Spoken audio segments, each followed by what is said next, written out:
I'm going to tell you about a very different horned lizard. It's one that's actually, I've seen, I like all of the horned lizards, but this is my favorite. This got a lot of authors out there, but this is what was called Team Ditmar's Eye. And I see a t-shirt out there for Project Ditmar's Eye, but these were the people that were involved in that. This starts off with I need to tell you about Carl Lumholtz. He had 4 expeditions from Arizona south through Sonora into the Sierra Madre Occidental from 1890 to 1910. He was more like Indiana Jones. I mean, he was a reality star in his day. He did these expeditions, and they had a large group of people who collected plants and animals, and they took lots of pictures, and they collected lots of indigenous artifacts. They went into really wild places. He went around the world giving talks and writing books about that. That's a picture of him on the left. And from the results of these expeditions, he had a remarkable set of books there. Okay, these are different pictures of him. That's a drawing of him with his dog on the left. That's him up in the Sierra Madre on his mule. That group down in the bottom there was his field crew. Take a good look at those. I mean, we wanted to reenact his groups, but we couldn't get the hats and couldn't get the rifles to do it with. And on those 2 expeditions, they discovered 2 very unusual horned lizards. And there's the middle and the bottom right are pictures of the Ditmar's horned lizard. Now these expeditions they must have been 2 or 3 months long. They were camping and hunting for their food. And so somehow on 2 different trips, they collected horned lizards and managed to keep them alive to get them back to New York. And let's see. Come on. Yeah. And then, is that true? Yeah. Anyway, so Raymond Ditmars was the first curator of reptiles and amphibians at the Bronx Zoo. And I don't know much about him, but you can see from that top picture there that he was a wild young man who went to South America looking for bushmasters. And anyway, but he kept some of these animals alive at the Bronx Zoo.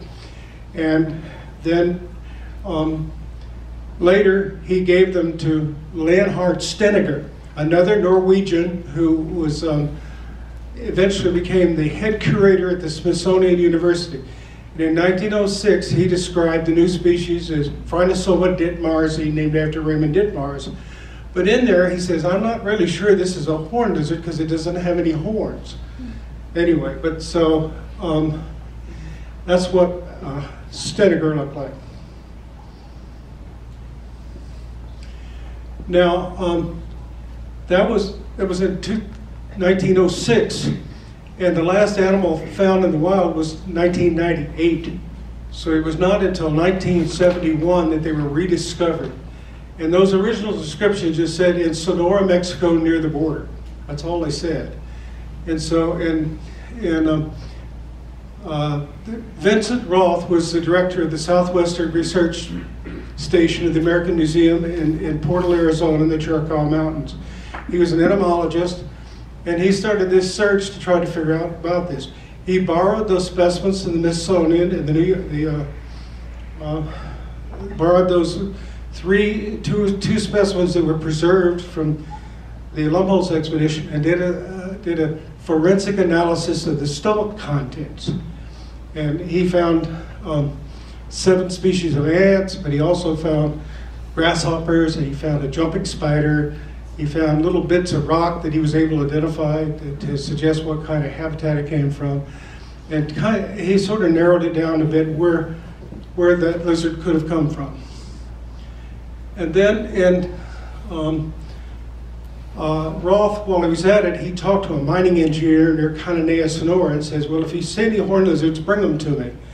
And a few months later, a different mining engineer, Paul Geiger, brought one to Nogales at the border, called Roth, and it was an actual Ditmar's eye, had a live specimen.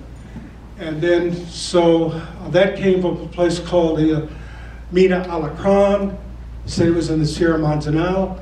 Today we call that the Sierra Alacran. But that's a picture of one of the specimens that was in the original report there. And then Dr. Charles Lowe was a famous herpetologist from the University of Arizona.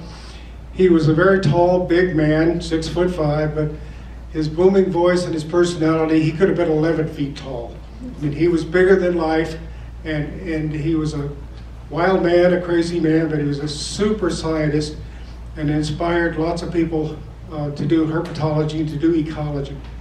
The picture on the left is a picture in 1970, the year before they were rediscovered. That's Lowe on the left, and that's Michael Robinson in the middle there. Robinson was one of the guys that was involved in the relocation of the Ditmars population. The man on the right is Howard Gloyd. He wrote The Rattlesnakes of North America. Now, the next year or so, Paul Geiger discovered another population of Ditmarsite down near Babiacora, further into Sonora. And Lowe and his students went down again and collected populations of these. And they kept them in the laboratory, and they had females and they had young born live. They learned a lot about the animal, went from knowing nothing about it to learning a lot in a few years. And so that's a shot down there of the Rancho La Palma in the area where they were the second population was discovered. And those are pictures of a couple of the animals there that were found there. Okay, now in 1983, Bob Perrell was a botanist at the Arizona Sonora Desert Museum, and he found one individual on a field trip to Yekra. And it was way up in an area they weren't known, and it was up in tropical deciduous forest instead of oak woodland, grassland, and stuff. And so that was another point in the history of the animal. And then, beginning in 2009, I was involved in a series of expeditions from first Sky Island Alliance organization and now Greater Good Charities, where we go to take large groups of people to do biotic inventories in Sonora and Sky Island mountain ranges. So we've been to like 20 mountain ranges now. But in 2009 was one of the first ones, or 2013, and a baby Ditmars eye was found on that trip, and that was sort of the beginning of the modern era about learning about this rare animal. That's Dale Turner on the left there. He's a herpetologist in Tucson, but he's been chasing Ditmars eye for his whole adult career. See, he's got a hand lens there. He brought up, let's see if I got the picture of that. No. Anyway, but I was pressing plants, and he came up and he shoved two baby horn lizards in my hand and says, "What do you think of these?" And he gave me that same hand lens, and I looked at them, and one was a mountain shorthorn lizard, and the other one was that baby Ditmars eye. And the more I looked, they were different at every part of the body. Every scale that you could look at was different on the things. And supposedly they're closely related and look alike, but when you look closely, they were radically different. Okay, now I'm going to talk about a few more. The Ditmars project, the Ditmars horn lizard project we're talking about began in, well, it was actually before 2021. This man on the right there with the sheriff's badge on his shirt there is Jose Abel Salazar. He's the son of a rancher there, and they were doing a wildlife camera trapping project, and he kept sending me photographs, and he sent me 5 photographs of 5 different Ditmars eye the first spring. And so I don't know what happened there. How do you do that? Anyway, but I got the idea that, well, by this point there were about 10 or 12 localities known for it, all single individual localities scattered around. And here was a place where there were 5 or 6 individuals. We thought, well, maybe there's a chance to have a study here. And so we organized an expedition to go there to look for Ditmars, and the pandemic came along. Had to be canceled. A whole year later, we went back again, took a group of people there, and our goal was, well, maybe we can find 5 Ditmars. We found 18. And yeah, okay, that peak in the middle is the Picacho de Bacuachi. That's right above his ranch there. And so the locality we're working was right there. That's Wade Sherbrooke on the left, who couldn't be here today. He's the current godfather of horn lizards. And Dale Turner and Steve Hale. And the guy on the top right is Guillermo Molina. Those two have been our main field person on Ditmar studies. Okay. Now this is a little bit more detail. That's a picture of one of the groups. We've had 3 of these big expedition groups there to study Ditmars. The 2 on the top are sort of habitats. That ridge up there is where most of the lizards are found, and that one on the right's a little bit more of the habitat. In the center, we have an animal that has a transmitter attached on there. And I wish we'd known about super glue. That would have been much easier than putting epoxy on those. And I have a Solari horn lizard on there because down in the flatter areas below this, Solari was in it there, in a very rocky, grassy habitat. But occasionally we found them up on the, I don't know what's happening. I hate buttons on the side. Anyway, but occasionally we'd find Solari going up the dirt road up into the Ditmars habitat. Then eventually we got a couple of Solari and Ditmars up in the exact same habitat. We found them sympatric. So the bottom right there is Ryan Zach and Ryan Martinez, and they've got the radio antenna to relocate the animals there. Okay, now I'm just going to titillate you with, these are some of the other herps that we're seeing at this site. I'm not going to go through them. We published the herpetofauna of Rancho Las Playitas, and the next place I'll show you, write me if you want a PDF, and we'll show you all of these in detail. But a lot of interesting animals we're seeing there as well. I especially like the little baby Gila monster on the right there. And this is a vine snake in here, like this. Look at the little baby here. Small enough to fit in your hand. Okay, then later we went to a place called the Sierra Morieta. There was one Ditmars horn lizard was known from that area. After the end of this trip, we'd seen 31 of them. And on each one of these, we measured them and marked them and took sex and re-released them. So it's all been, but Robert Villa is sitting right over here. He's been an active member in all these expeditions. That's him on the bottom left. I didn't know he was an arachnid specialist until I saw that photograph.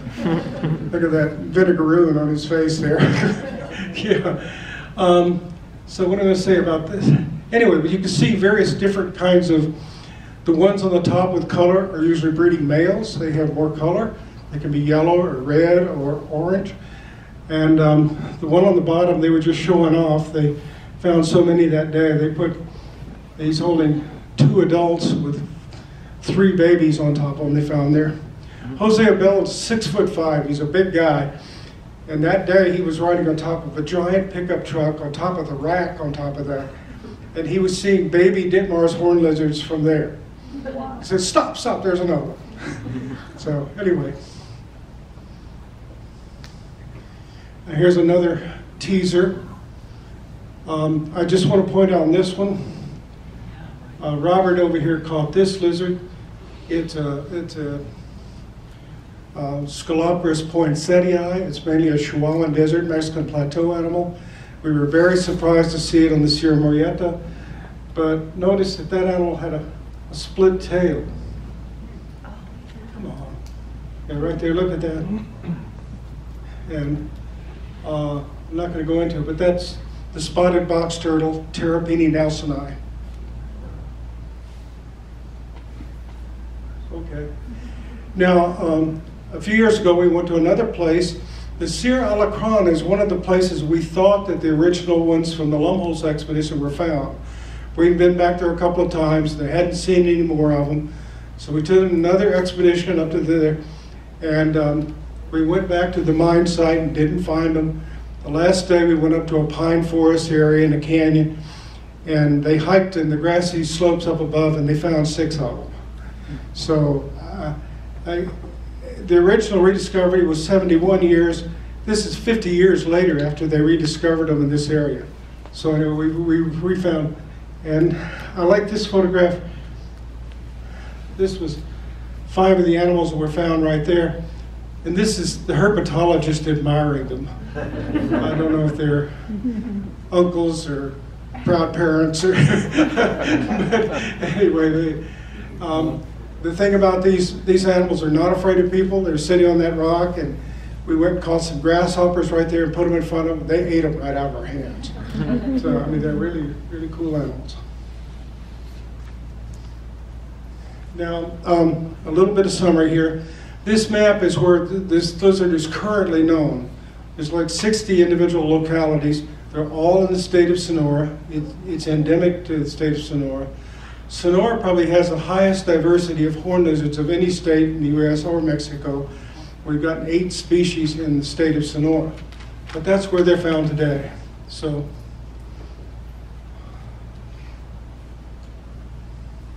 okay, I'm just going to finish with this, and I'll be glad to take any questions that you want. So, I like that photograph. All right?